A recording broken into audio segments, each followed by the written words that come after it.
Hello dear all, welcome to our channel Smart Indian Model School. Smart Indian Model School present Smart Indian EduFun classes. EduFun online classes includes course studies of playgroup to class 12, emotional and communication skills, happiness classes and DIY activities.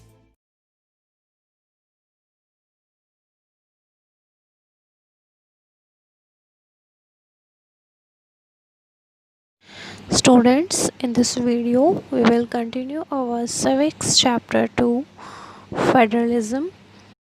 In this topic we will know about meaning of federalism. So let's start, students.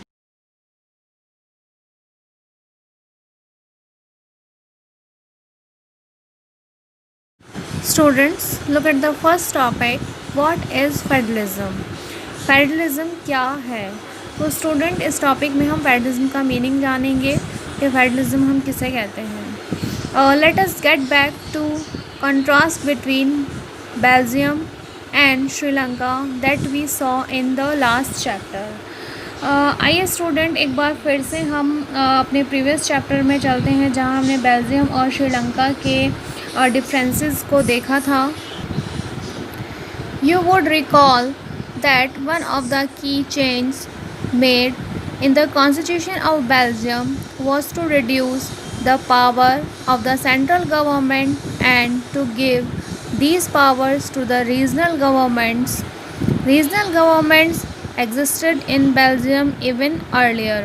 It means, students, आपको याद होगा कि Belgium के constitution में जो changes किए गए थे उनमें से जो एक मेन चेंजेस था वो ये था कि जो सेंट्रल गवर्नमेंट थी, सेंट्रल गवर्नमेंट की पावर को रीजनल गवर्नमेंट को दिया गया था.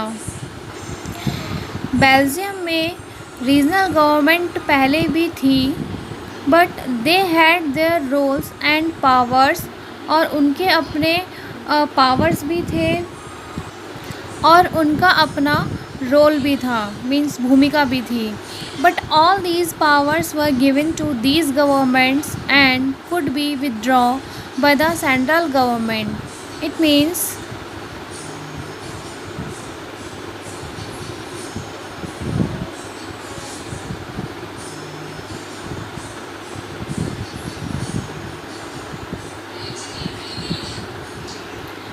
उस वक्त ये सभी पावर्स सेंट्रल गवर्नमेंट के थ्रू रीजनल गवर्नमेंट को दी गई थी और यहाँ पर सेंट्रल गवर्नमेंट उनसे जब चाहे वो पावर ले भी सकती थी.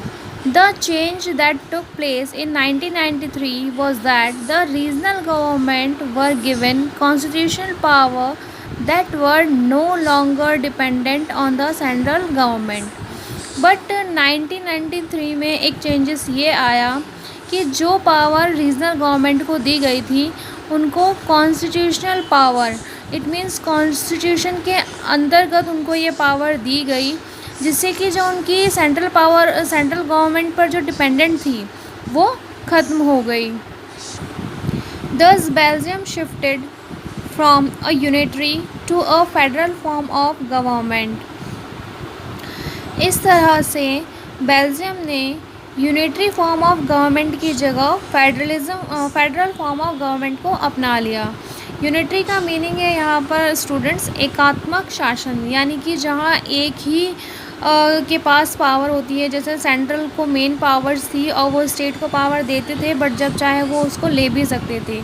बट जब कॉन्स्टिट्यूशन के अंतर्गत उनको पावर दी गई तो ऐसा नहीं था. वहाँ पर स्टेट इंडिपेंडेंट थे अपनी पावर को यूज़ करने के लिए और उनकी जो सेंट्रल गवर्नमेंट पर डिपेंडेंट थी वो ख़त्म हो गई थी. Sri Lanka continues to be for all practical purposes a unitary system where the national government has all the powers. Tamil leaders want Sri Lanka to become a federal system. It means, दूसरी ओर हम अगर श्रीलंका की बात करें तो वहाँ पर अभी भी यूनिटरी सिस्टम ही फॉलो किया जा रहा था और जो सारी पावर्स थी वो नेशनल या सेंट्रल गवर्नमेंट के पास ही थी. तमिल लीडर्स चाहते थे कि कंट्री में सच्चे रूप में फेडरल सिस्टम लागू हो। इट मीन्स जो सारी पावर है वो सेंट्रल गवर्नमेंट के पास ना रह करके स्टेट गवर्नमेंट के पास भी वो पावर्स डिस्ट्रीब्यूट होनी चाहिए।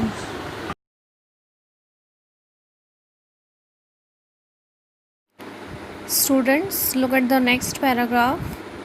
Federalism is a system of government in which the power is divided between a central authority and various constituent units of the country. It means student, फेडरलिज़म एक ऐसा सिस्टम है government का जिसमें पावर को divide किया जाता है सेंट्रल अथॉरिटी और वेरियस कॉन्स्टिट्यूएंट यूनिट्स में। यदि आपको हमारा वीडियो अच्छा लगा हो तो आगे की वीडियो की नोटिफिकेशन प्राप्त करने के लिए कृपया बेल बटन दबाएं और चैनल सब्सक्राइब करना ना भूलें। Please subscribe our channel of Edufun classes. Thank you for watching.